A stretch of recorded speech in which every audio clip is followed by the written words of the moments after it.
अभिव्यंजनावाद भाग 1 में मैं आप लोगों का हार्दिक स्वागत करता हूं।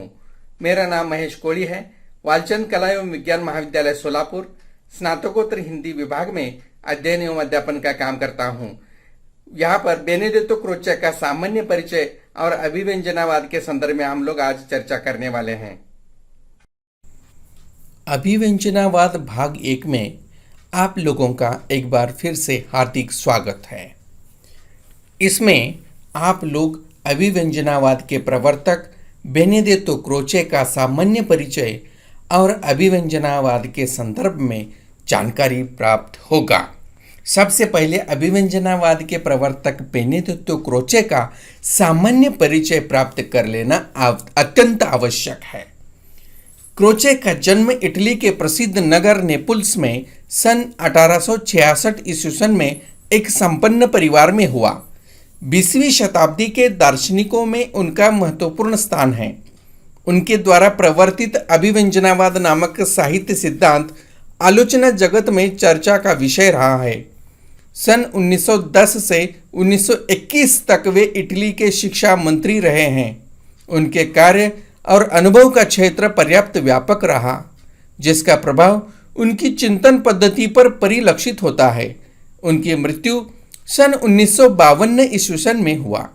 अभिव्यंजनावाद के प्रवर्तक इटली के विख्यात सौंदर्य शास्त्री बेनेडिक्टो क्रोचे हैं। अभिव्यंजनावाद क्रोचे की प्रसिद्धि का सबसे बड़ा आधार है, जिसका विशद विवेचन एस्थेटिक नामक ग्रंथ में हुआ है। सन 1900 ईस्वी में क्रोचे ने सौंदर्य शास्त्र पर नेपल्स में 3 भाषण दिए। उन्हीं का यह विस्तृत रूप ग्रंथ माना जाता है। इतालवी भाषा में लिखित इस ग्रंथ का प्रथम प्रकाशन सन 1902 ईस्वी में हुआ। डगलस एंसले ने सन 1909 ईस्वी में उसका अंग्रेजी अनुवाद किया और प्रकाशित किया। एस्थेटिक के 2 भाग हैं। प्रथम भाग में सौंदर्य शास्त्र का सैद्धांतिक विवेचन और द्वितीय भाग में सौंदर्य शास्त्र का इतिहास है। एस्थेटिक शब्द का हिंदी रूपांतरण सौंदर्य शास्त्र है। एस्थेटिक शब्द ग्रीक आएस्थेसिस या आएस्थेथिकोस से निष्पन्न है।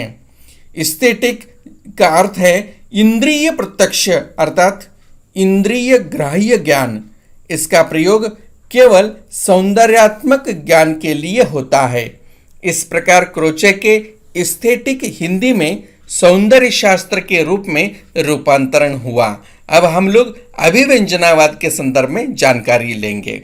अभिव्यंजनावाद इटालियन दार्शनिक बेनेडिक्टो क्रोचे ने अभिव्यंजनावाद की स्थापना अपने ग्रंथ फिलॉसफी ऑफ द रिपोर्ट में की।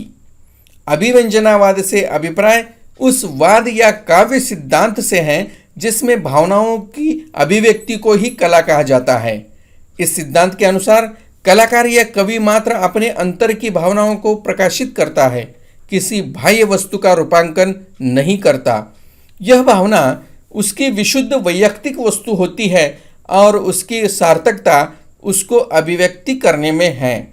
19वीं शताब्दी में यूरोप में समीक्षा शास्त्र के क्षेत्र में 2 विचारधाराएं विशेष रूप से प्रभावशाली था। एक कला कला के लिए तथा दूसरा कला लोकहित के लिए। प्रथम वर्ग के अंतर्गत समाज की पूर्णता अवहेलना की गई। इन साहित्यकारों की रचनाएं अश्लीलता की सीमा तक छू गई। द्वितीय वर्ग अत्यधिक आदर्शवाद या नैतिकता पर बल देता था, जिसमें सौंदर्य पक्ष प्राय उपेक्षित हो गया। प्राय यह माना जाता है कि ये दोनों ही वर्ग अतिवादी थे।